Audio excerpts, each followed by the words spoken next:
These 3 truths could save you thousands of dollars, but only if you do it before you list. It's not about luck, it's about being prepared before that sign even hits your lawn. And one of these, agents don't even want to utter out loud, but I'm going to share it with you because every seller needs to hear it. Brutal truth number 1, you are not the buyer anymore. And this one hits hard because every first-time seller tries to stay in control by thinking like a buyer, but you're not. You're selling a product now. Let me explain. Most first-time sellers look at staging their house or setting their house up in a way that they would want to buy it. They ignore the small updates because they think, oh, well, I wouldn't mind that if I was looking for a house right now. So I think that the buyers will see it that way too. They price based on what they paid, which is, I guess, understandable, but it depends on when you bought it, and market situations change, or even worse, you're pricing it based on emotion. The problem is that you are no longer that target audience. This mindset can lead to overpricing and ultimately not getting you as much as you need to sell your home. Skipped prep work and poor showings. Buyers don't see your memories. They see dated floors, scuffed baseboard, and a house that's really lived in, but overall needs some work. And nobody wants to hear that after a showing, that it was a nice house, showed well, but it needs some work. Because you're gonna look around and go, what work? It looks fine to me. I've lived here forever. They'll move on fast to something else that maybe suits their needs just a little bit better. I've worked with sellers all over Windsor and Essex County over the last 11 years, and I see this happen constantly. The homes that perform best are the ones that were staged or ready to go and have that zero emotional attachment to it. And you can tell when you walk through a home. It doesn't feel cold and sad, but it feels ready. You don't have to turn off your feelings, but you do need to shift your perspective. And the sooner you make that mindset shift, the smoother everything will go for you. I promise. If you're planning on selling in Windsor and Essex County, then make sure you go and grab my free prep guide that's down below. It'll walk you through the steps in order to get your house ready to list. No fluff, just nothing but information. The link's below if you want a copy. Brutal truth number 2, buyers don't see potential, they see work.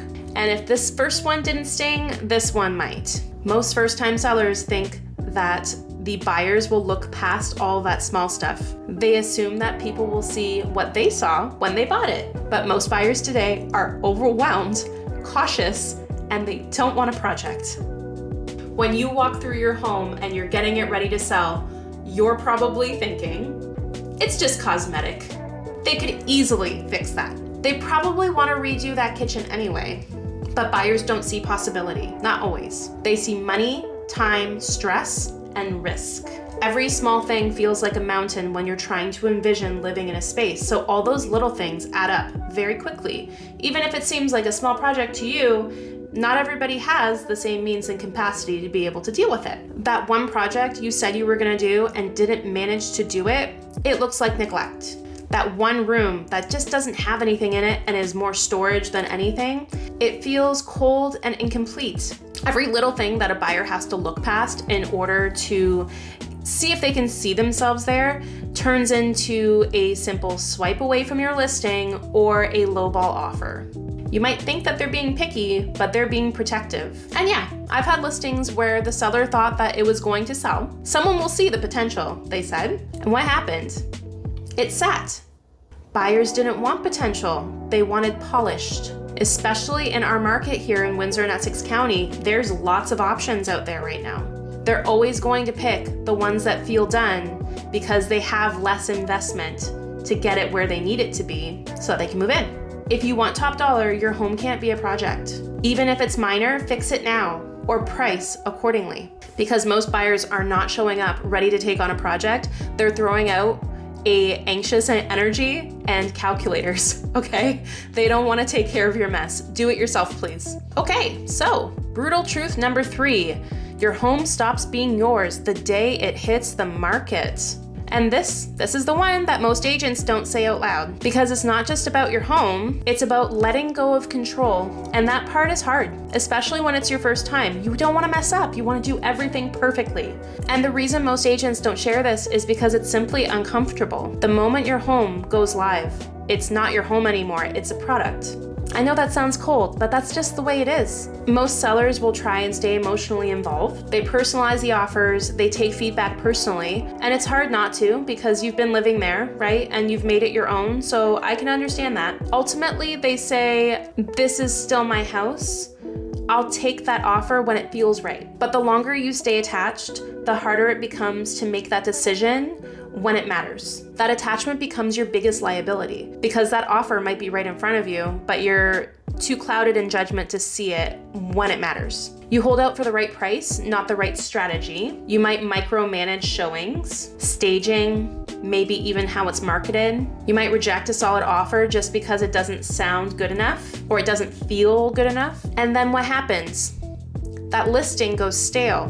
The market moves on, and that regret starts to set in because you might have lost your window. I've worked with so many sellers across Windsor and Essex County who felt so confident going in until emotion got in the way. Of course, they weren't wrong to love their home. Of course you love your home, you live there. But they were wrong to think that love helped them sell it. Every time they tried to protect it, they would ultimately push the buyers away with over-information or lingering before showing. Those things scare buyers away because they see eagerness and it makes that question mark go up in their head. You can honor those memories, those beautiful memories that you've created there, but ultimately when that home hits the market, your job is to let go. Because homes don't sell based on sentiment, they sell based on strategy. The sooner you treat it like a sale and not a goodbye, the sooner it'll work. If you're planning on buying and selling at the same time, this is only half of the story. In my other video, I actually go over a bunch of tips that buyers make that cost them homes. So if you want to avoid doing all of this backwards, we can talk about that right over there. See you then.